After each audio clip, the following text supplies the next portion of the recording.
7, a partir do versículo 1, e depois nós vamos ler também o livro do profeta Isaías, para nós trabalharmos hoje esse tema que é o rejeitador compulsivo da palavra de Deus. Por que que tem tanta gente rejeitando a palavra de Deus, né? E nós ficamos assim pensando, o que está acontecendo, o que há? Porque às vezes parece ser tão simples para a gente, mas depende de uma iluminação espiritual, e parece que essa iluminação nunca se estabelece na mente, no coração da pessoa, porque a pessoa rejeita compulsivamente a revelação da palavra de Deus, né? Então nós vamos nos basear em dois textos. Primeiro em Marcos capítulo 7, a partir do versículo 1. Vamos ler, é bem conhecido esse texto.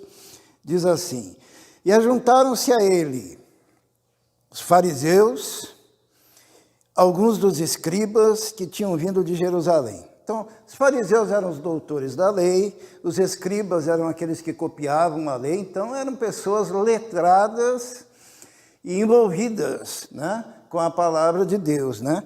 E eles tinham vindo de Jerusalém, que era a capital religiosa daquela nação de Israel. E vendo que alguns dos seus discípulos, isto é, dos discípulos de Jesus, comiam pão com as mãos impuras, isto é, por lavar, os repreendiam. Por que que diz mãos impuras? Aqui não é uma questão de higiene, né, que a gente lava as mãos para comer. Aqui é uma questão de impureza cerimonial, porque eles eram ensinados de que havia algo no espírito daquela adoração que não seria aceita por Deus pelo fato de não se lavar as mãos antes daquelas refeições, né? A tal ponto que diz assim: porque os fariseus e todos os judeus, conservando a tradição dos antigos, não comem sem lavar as mãos muitas vezes. Então eles tinham medo de ofender a Deus, e quando eles iam comer alguma coisa, eles lavavam as mãos, alguém jogava água, lavavam, daí eles iam, lavavam novamente, daí eles lavavam novamente, eles precisavam ter muita certeza de que eles não tinham tocado em alguém que fosse impuro, né? Que eles não tinham tocado em alguma coisa que pudesse contaminá-los e eles assim ficarem indignos diante de Deus. Então, eles não comem sem lavar as mãos muitas vezes. E quando voltam do mercado, se não se lavarem, não comem. E muitas outras coisas há que receberam para observar, como lavar os copos, os jarros, os vasos de metal e as camas. Era algo cerimonial, né? Não era algo relacionado, por exemplo, à higiene normal, né, de uma casa que deve se manter limpa. Depois perguntaram-lhe os fariseus e os escribas, perguntaram para Jesus então, por que os teus discípulos, por que não andam os teus discípulos conforme a tradição dos antigos, mas comem o pão com as mãos por lavar? E ele, respondendo, disse-lhes: bem profetizou Isaías acerca de vós, hipócritas, como está escrito: este povo honra-me com os lábios, mas o seu coração está longe de mim. Em vão, porém, me honram, ensinando doutrinas que são mandamentos de homens. Porque, deixando o mandamento de Deus, retendes a tradição dos homens, como o lavar dos jarros e dos copos, e fazeis muitas outras coisas semelhantes a estas. E disse-lhes: bem invalidais o mandamento de Deus, para guardardes a vossa tradição. Irmãos, Jesus, então, ele trabalha aqui uma questão. Ele diz assim: bem profetizou Isaías a respeito de vós, o quê? Hipócritas. Jesus, ele, no seu ministério, ele trabalhou muito com a questão da hipocrisia. Quando ele dizia sobre a oração, ele dizia: quando vocês orarem, não devem orar como os hipócritas, para serem vistos. Porque a hipocrisia, além de ser um problema ético-moral, a hipocrisia é uma doença. E é uma doença da alma, é uma doença psicológica, é uma doença interior, tão profunda, porque você imagine alguém vivendo essa divisão interior entre o que você é de fato e aquela imagem que você quer que seja publicada a respeito de você. Quando há uma dissociação entre aquilo que você é no interior e aquilo que você quer transparecer, num primeiro momento você consegue trabalhar isso e andar um pouquinho assim, fingindo ser aquilo que você não é. Mas com o tempo isso vai impregnando na sua alma, no seu interior e causando calos profundos na tua alma e te prejudicando.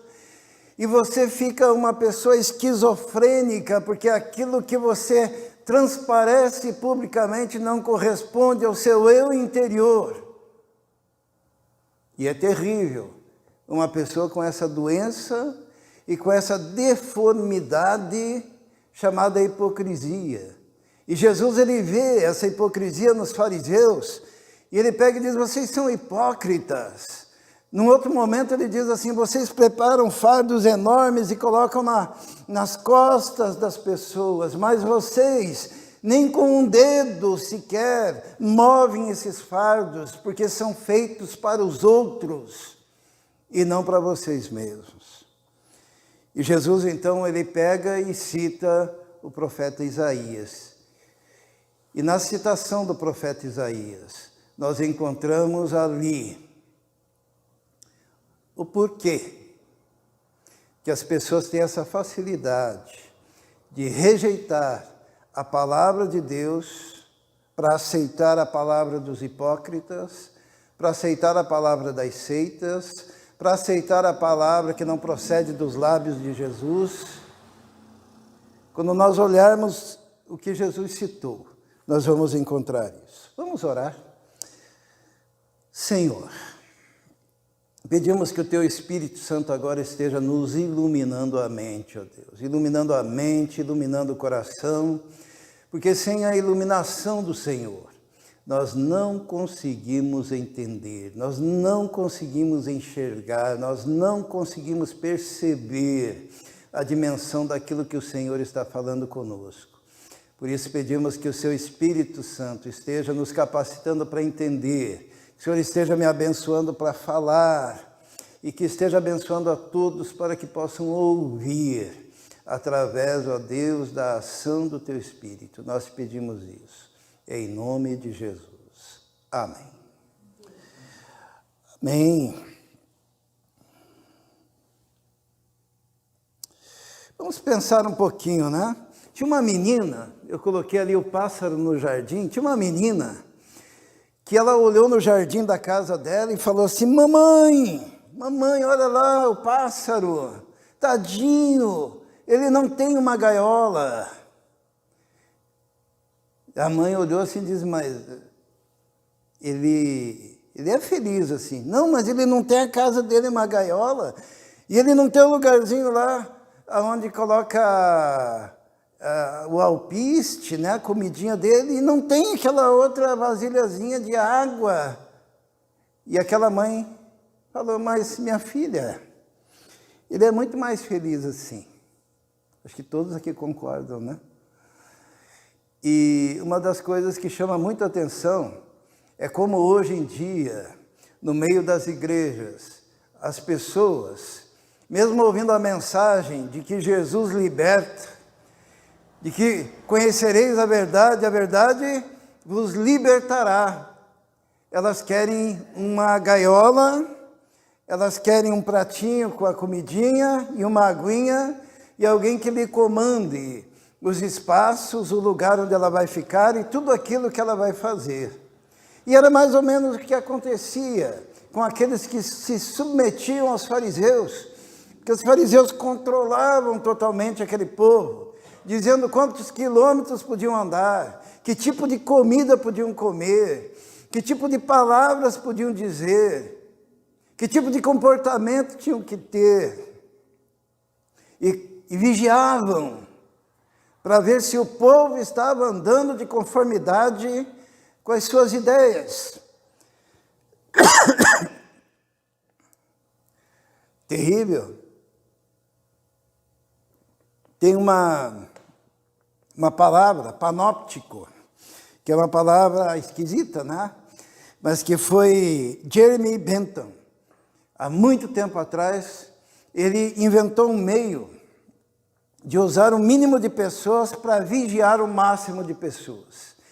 Ele inventou um jeito, colocando uma torre no meio e as celas da prisão tudo em volta, em forma de círculo, e aquele que estava vigiando e que estava ali naquele panóptico, ele não podia ser visto pelos presos. Então os presos sentiam-se totalmente vigiados 24 horas por dia, porque não sabiam se o vigia estava lá e para que lado o vigia estaria olhando. E naquele panóptico tinha uma luz que ficava girando. E o preso, ali naquelas celas, tinha a sensação de que estava sendo vigiado, olhado 24 horas por dia. Michel Foucault, depois ele pegou essa ideia e ele disse assim, mas isso é basicamente o que se faz nos hospitais, é basicamente o que se faz nas escolas, é basicamente o que se faz nas prisões, porque a pessoa entra dentro daquele ambiente e praticamente está cercada lá dentro, e tem os lugares que ela pode ir, e os outros lugares que ela não pode ir, o que ela pode fazer, o que ela não pode fazer. Esses dias o Mateus foi fazer uma prova numa escola, né? Que é uma escola onde eu dei aula, e ele chegou lá, tinha cadeado para tudo quanto é lado, portões fechados, né? Muros altos, tinha grade, né? E quando passava por um portão, precisava autorização para abrir o outro portão, para passar por aquele portão, e quando ele passava por aquele portão, eu sei porque eu dei aula lá, tinha um outro portão que dava acesso às salas e era trancafiado, e daí tinha que pedir autorização para passar por aquele portão. Basicamente, um sistema de controle e de vigilância. Eu coloquei aqui umas fotos, né? O panóptico é mais ou menos isso daqui, ó. Alguém no meio que observa e vigia todos, né? Quando a gente está andando pela rua da cidade, também a gente vê assim umas coisas que ficam olhando para a gente, né? Os irmãos já perceberam isso? Redondinho, sim. E somos vigiados o tempo todo. E hoje vivemos na sociedade da vigilância.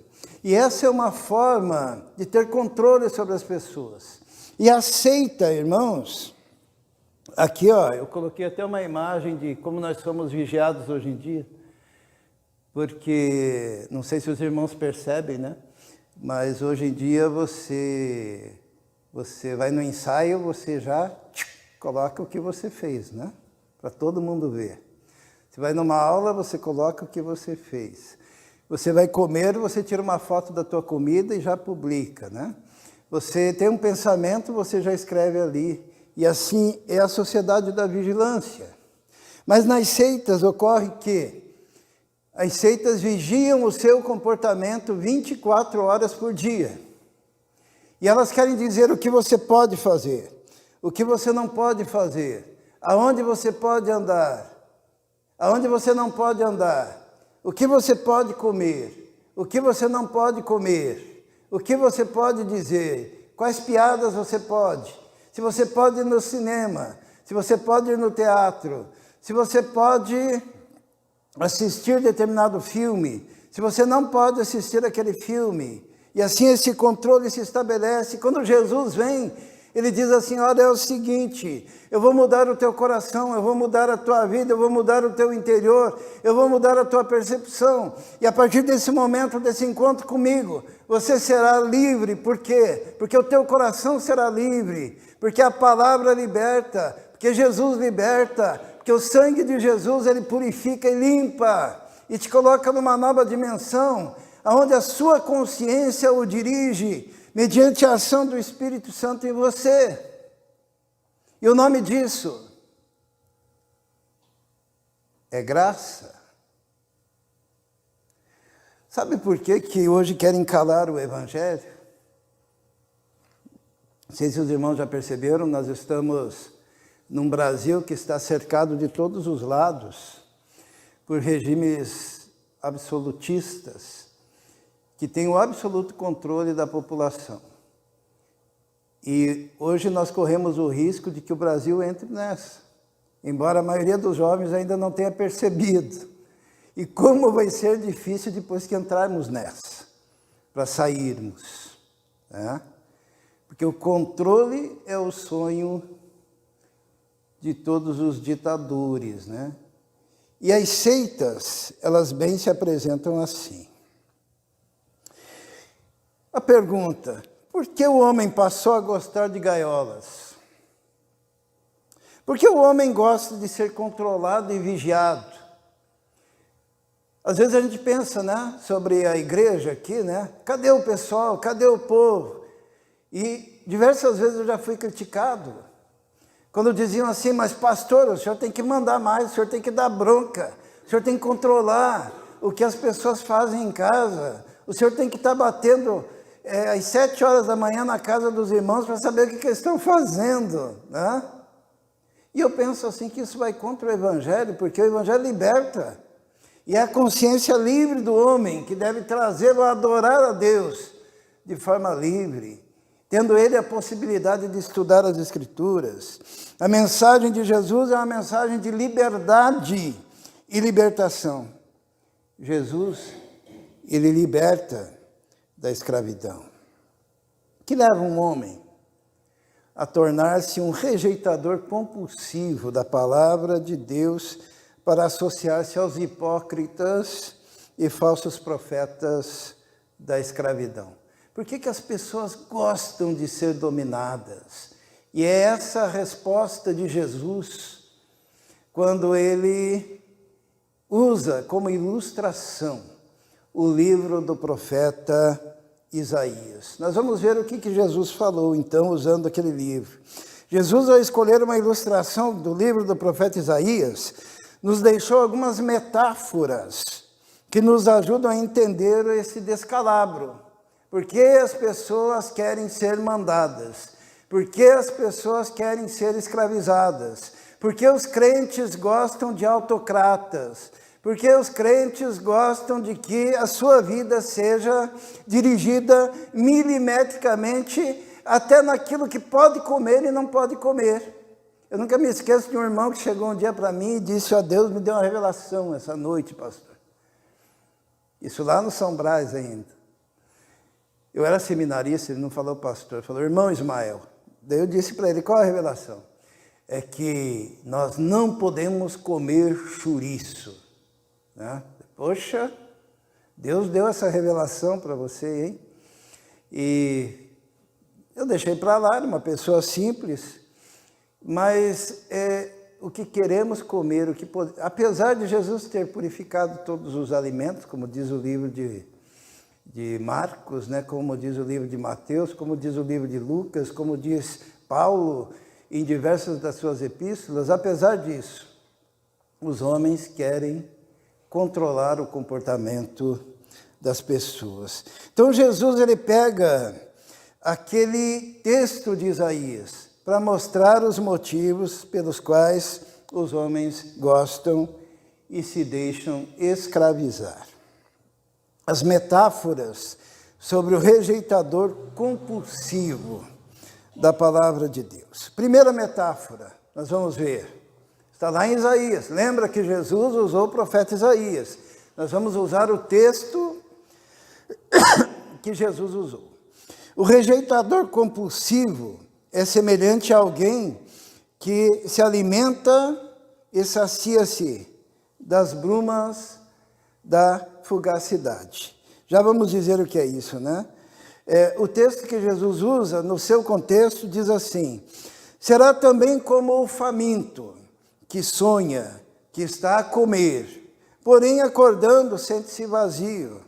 E como o sedento, que sonha que está a beber, porém acordando, eis que ainda desfalecido se acha, e a sua alma com sede. Assim será toda a multidão das nações que pelejam contra o monte de Sião.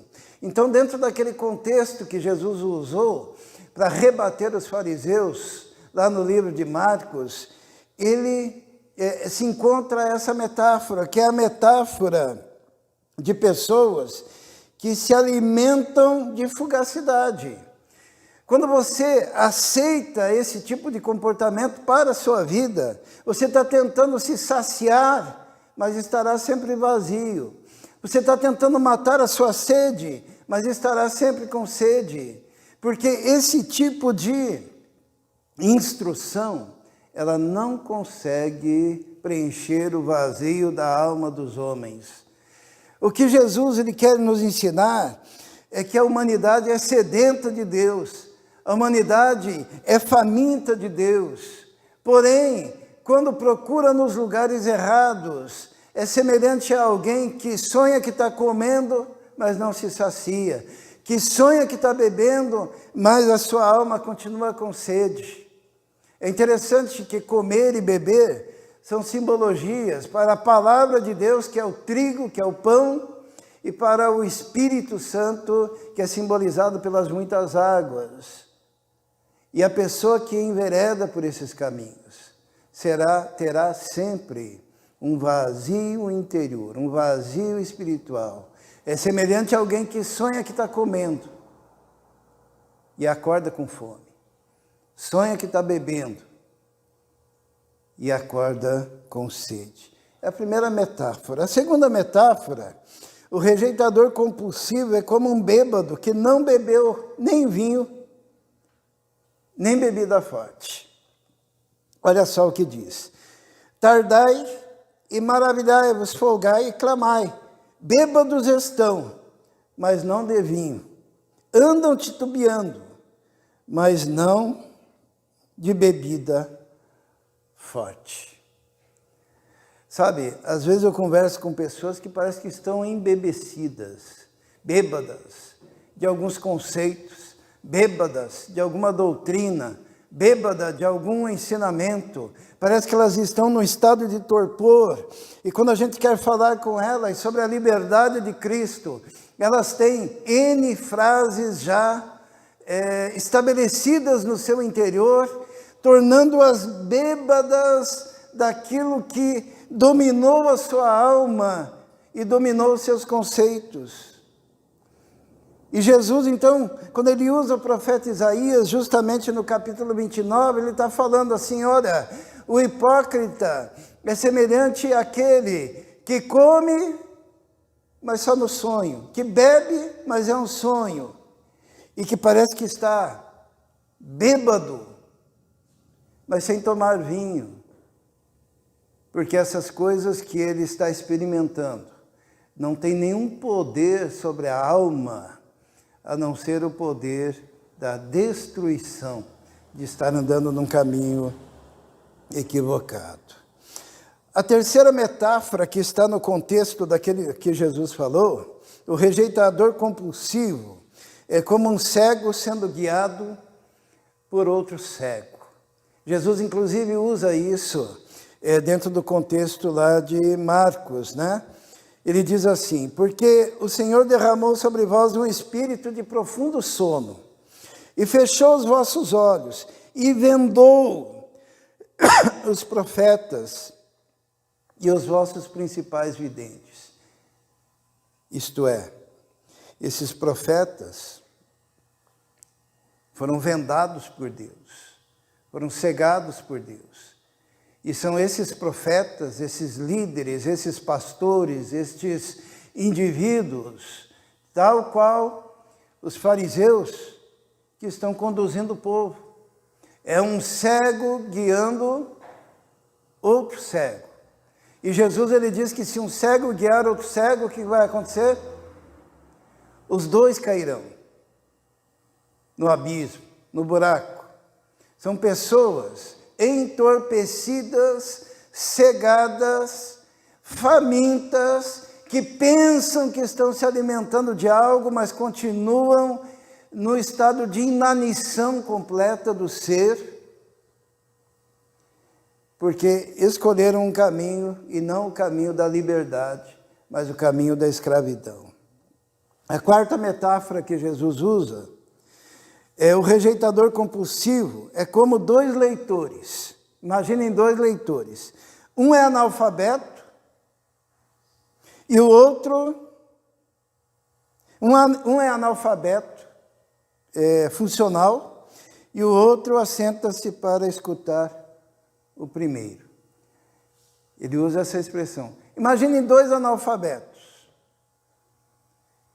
Um é o líder e outro é aquele que está aprendendo com esse líder.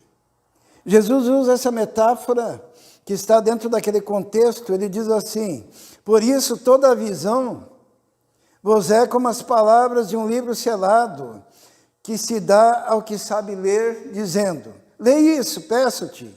E ele dirá: não posso, porque está selado. Então o cara que sabe ler, ele diz: não posso ler, está selado para mim, isto é. Mas daí, ou dá-se o livro ao que não sabe ler, dizendo: lê isso, peço-te. E ele dirá: não sei ler. Eu sempre vejo, porque fazem 50 anos que eu estudo seitas e heresias, né? Quando eu estava no seminário, uma das nossas disciplinas eram seitas e heresias. Então a gente ia por todas as seitas e heresias que são as mais conhecidas, né? Para tentar entender os meandros dessas seitas, né? Inclusive eu fiz até uma visita para a seita daquele Henri Cristo, né? Entrei lá naquele salão deles, que tinha aqui no Alto Boqueirão. Hoje em dia ele está em Brasília, né? E a gente fazia isso. E cada ensinamento era assim, era um analfabeto ensinando aquele que não sabia ler. Porque é assim, se a pessoa não tiver a revelação do Espírito Santo, a coisa mais básica, a coisa mais simples, o ensinamento mais objetivo e claro, que bastaria usar as regras normais e naturais da língua que você, que é a sua língua materna, bastaria isso. Mas a pessoa não consegue ler. E o seu ensinador é um analfabeto funcional. E isso serve para todas as seitas. A incapacidade da leitura. Por isso que, dentro do contexto, aparece o seguinte: por isso toda visão vos é como as palavras de um livro selado, que se dá ao que sabe ler. Teoricamente, o líder, o fariseu, o profeta, o pastor, o líder da igreja, ele teoricamente sabe ler. Mas quando a gente vê o que ele lê, a gente pensa: mas não está escrito isso. A palavra está selada ao coração e aos olhos desse indivíduo. E daí se dá o seu membro. E o membro é aquele que não consegue ler, porque é analfabeto. E assim fica selado de tal forma que a pessoa fica à mercê de um envolvimento que não sacia, mesmo que você coma, porque é insonho, é fugaz, que não elimina a sede, mesmo que você beba, que não te embriaga, mesmo que você tome o vinho, e que você, lendo, não entende, porque você é analfabeto, e o seu líder é analfabeto funcional. É o que Jesus está usando para tratar com aqueles fariseus. Mas quais são os reais motivos? Vamos continuar no texto, né? Os reais motivos. Por quê? Jesus nos deixa bem claro por que a pessoa se envolve com esses grupos de fariseus hipócritas. Primeiro, um coração obstinado, não quebrantado. O problema está no coração. Jesus ele fala assim, e esse é o texto que ele cita, ele diz assim: porque o Senhor disse: pois eis que este povo se aproxima de mim, e com a sua boca e com os seus lábios me honra, mas o seu coração se afasta para longe de mim. E o seu temor para comigo consiste só em mandamentos de homens em que foi instruído. Jesus usa esse texto para dizer: olha, vocês se aproximam, mas com os lábios. Vocês me louvam, mas apenas com os lábios, porque o coração está longe de mim. É interessante, irmãos, que quando nós somos salvos, a palavra de Deus nos diz que Deus nos dá o quê? Um novo coração. Você querer adorar a Deus com o coração velho, você vai ser um indivíduo hipócrita, mentiroso, distanciado de Deus, sem a capacidade da percepção da ação e do poder do Espírito de Deus.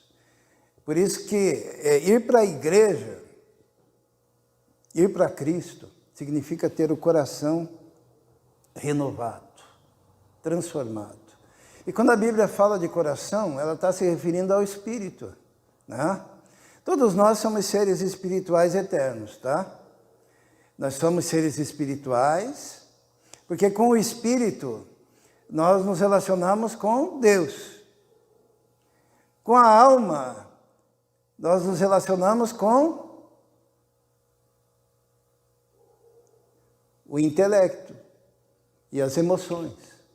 E com o corpo, nós nos relacionamos com o mundo, com a matéria. Então, por isso que quando a gente morre, o corpo vai para a sepultura. Mas o eu verdadeiro, que é o Espírito, o que acontece com ele? Ele vai para o Senhor. E vai junto com as suas emoções e com o seu intelecto. E um dia, na volta do Senhor, aquele corpo que ficou lá na sepultura será ressuscitado e ligado novamente ao Espírito do homem. E quando a Bíblia fala de salvação, ela diz assim, olha, é o seguinte, eu vou salvar o seu espírito. Mas o que tem que ser feito com o corpo e com a alma? Alguém sabe?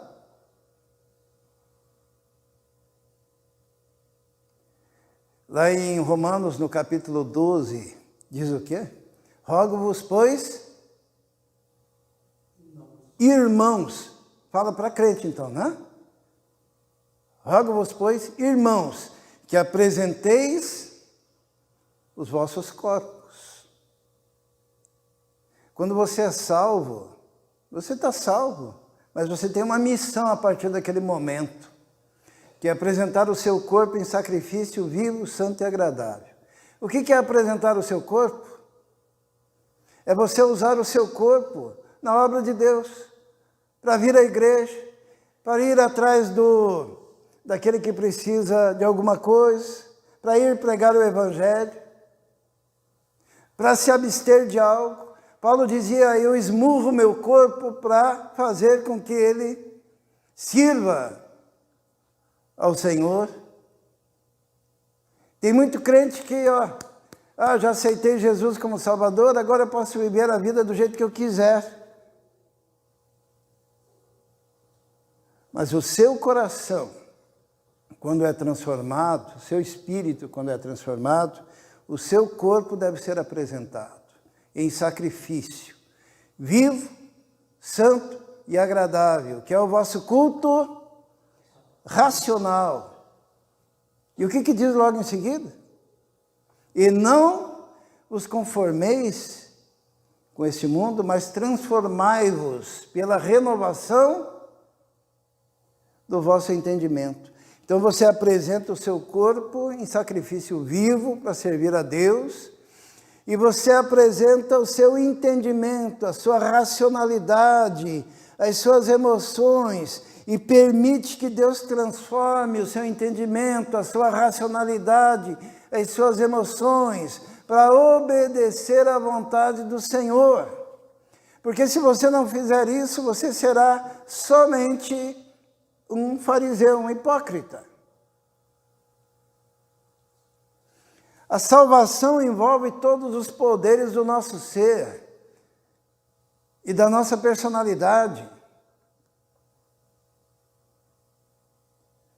O apóstolo Paulo diz que Deus é poderoso para salvar as nossas almas. E quando ele fala isso, Ele fala de algo que você tem que fazer. A Bíblia diz o seguinte: nós temos a mente de Cristo. Israel, você tem a mente de Cristo? Tem? Nós temos a mente de Cristo, certo? O que significa ter a mente de Cristo?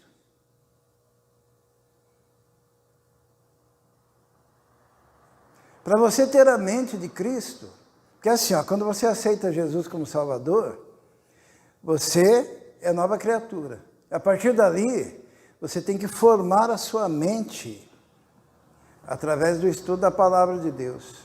E ter a mente de Cristo é você comer a palavra, você meditar na palavra, você estudar a palavra, você vivenciar a palavra, você andar à luz da palavra, até que as suas sinapses, o seu cérebro, absorva de tal maneira a palavra que a palavra passa a fazer parte da sua mente, do seu coração, da sua vida, e os seus lábios passam a falar de conformidade com a palavra. A Bíblia diz assim que se você crer com o coração, você vai poder dizer ao monte que ele se transporte para o meio dos mares. O que é crer com o coração? O coração é o espírito. Crer com o coração é quando essa palavra está tão dentro da sua mente, tão dentro do seu ser. Essa palavra reage nas suas sinapses. Quando você ora a palavra. Quando você medita a palavra.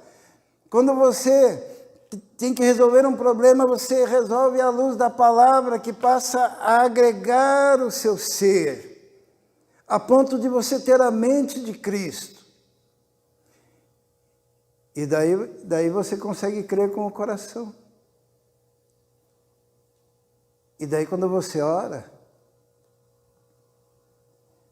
a palavra, e aquilo acontece. Vocês nunca pararam para pensar assim, por que o apóstolo chegava e dizia assim, levanta-te em nome de Jesus, e o cara levantava?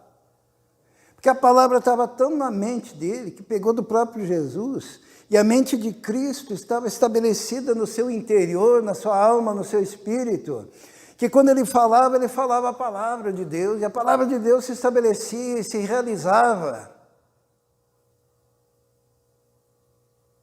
E isso é conversão. E há um abismo enorme entre conversão e religião. Religiosidade. A religiosidade é dos fariseus. É aquela em que Jesus diz, esse cara aí não é convertido. Por quê?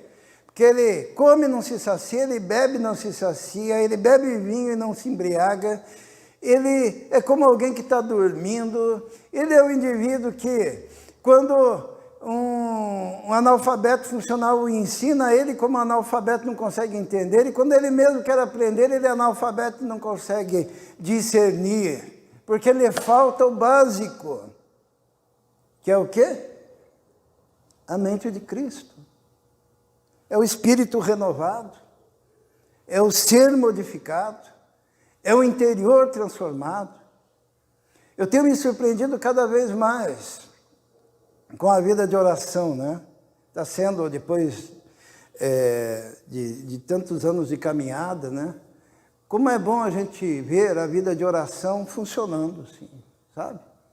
De forma tão objetiva, né? Eu tenho uma experiência dessa semana, né? Que eu precisava de uma peça que ninguém encontrava aquela peça para o carro. E eu falei, Senhor, meu Deus, se tem alguém que sabe onde está essa peça, é o Senhor. Então me mostre. Quanto tempo demorou para eu achar a peça? 20 minutos. Ah, que coincidência, né? Que coincidência. Uma vez eu precisava da assinatura de um documento de um carro, e a única coisa que eu sabia era que o dono, a pessoa que tinha que assinar, morava em Colombo.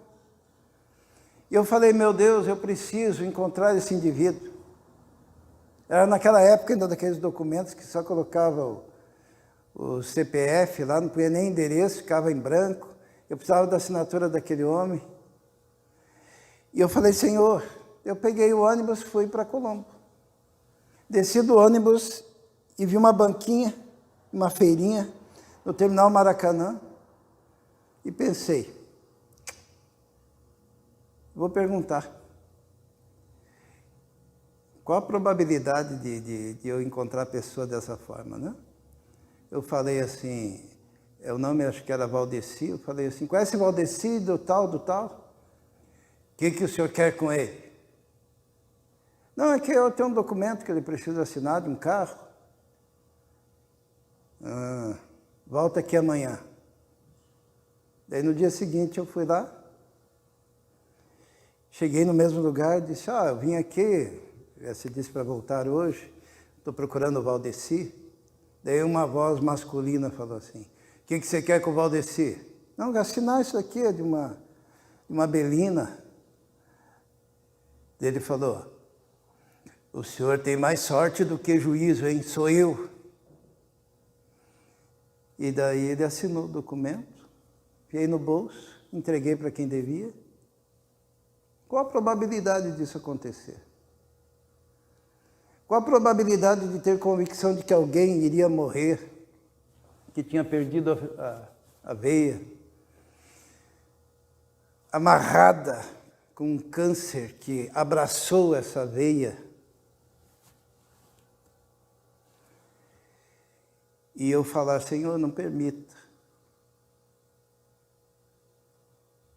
Qual a probabilidade?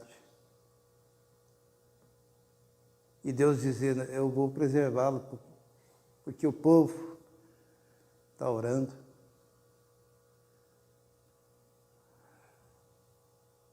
Jesus, ele odeia o farisaísmo e a hipocrisia. E ele ama aquele que humilha-se diante dele, que não é o rejeitador compulsivo da palavra de Deus, mas que recebe a palavra, e recebe gostoso, e recebe no coração. O primeiro motivo é o coração obstinado.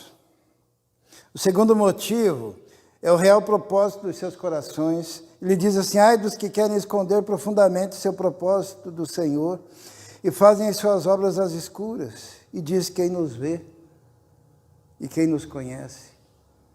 Muitas vezes a pessoa não tem um relacionamento com Deus e não consegue ter o coração convertido, a vida convertida, o corpo entregue ao Senhor, o seu intelecto submisso ao Senhor, porque o propósito da sua vida está relacionado consigo mesmo, com a sua própria existência, com os seus próprios desejos. Quando Jesus ele diz assim, olha, se você quer vir após mim, negue-se a si mesmo. Deixa o teu propósito e assume o propósito de Deus.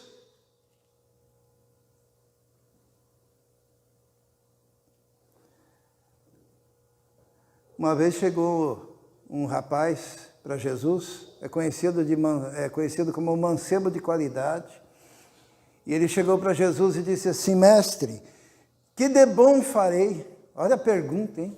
Que de bom farei para herdar a vida eterna? Diz, bom mestre, que de bom farei? Sabe o que Jesus respondeu? Jesus disse assim, quem é bom senão Deus? E daí disse para aquele mancebo, cumpra os mandamentos. Foi o que Jesus falou. Jesus queria dar uma lição naquele menino.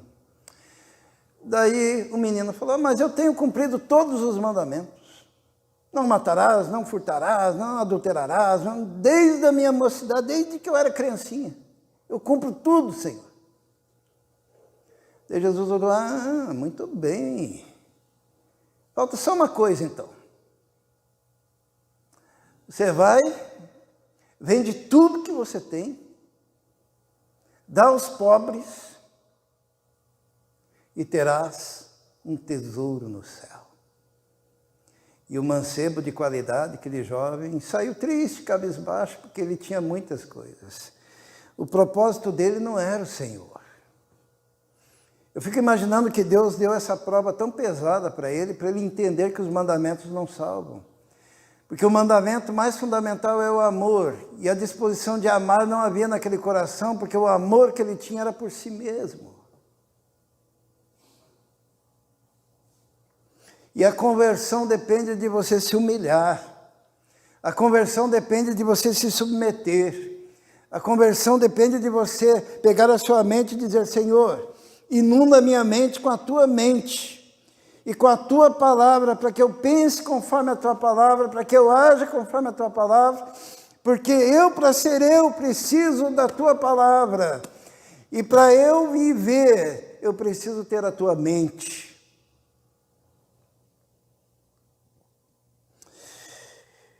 Jesus usa aquele texto de Isaías, onde fala que o grande problema, o problema real, é que não fazem diferenciação entre o oleiro e o barro.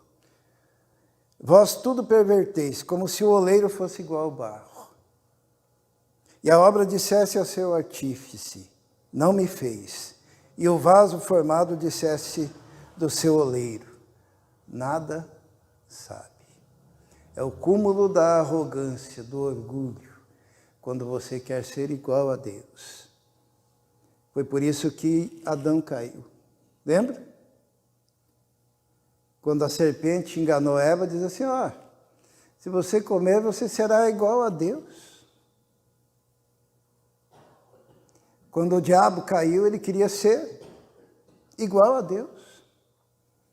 E ninguém vai conseguir ter um espírito convertido se não se humilhar diante de Deus e reconhecer que Ele é o oleiro e que você é o barro e que você precisa entregar tudo a Ele, toda a sua vida, toda a sua existência, todo o seu ser. Finalmente, nós temos o ensinamento de que a revelação só vai atingir os humildes de coração. Você não consegue entender a Bíblia, você não consegue ler a Bíblia, você não consegue ser saciado pela água da palavra, pela água do Espírito, pelo trigo da palavra, pelo vinho que não te embriaga do sangue de Cristo. Você não consegue, porque o coração que Deus aceita é um coração quebrantado e contrito. Há um coração quebrantado e contrito, não desprezarás, ó Deus. A profecia termina dizendo: e naquele dia os surdos ouvirão as palavras do livro. E dentre a escuridão e dentre as trevas, os olhos dos cegos verão. Foi o que Jesus fez, né?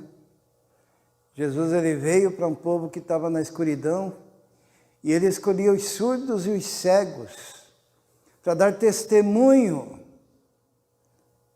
de que os surdos ouviriam e que os cegos veriam e que a luz do Senhor resplandeceria sobre aquele que tivesse um coração submisso ao Senhor.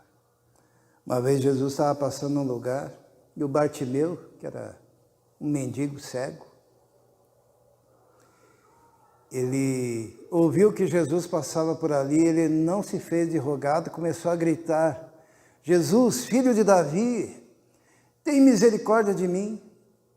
E ele arrancou aquela capa, que era o símbolo do fato de que ele era um mendigo, jogou aquela capa.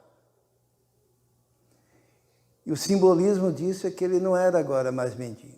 Ele tinha encontrado Jesus. Os discípulos tentaram impedi-lo. E quanto mais tentavam impedi-lo, ele mais gritava: Jesus, filho de Davi, tem misericórdia de mim.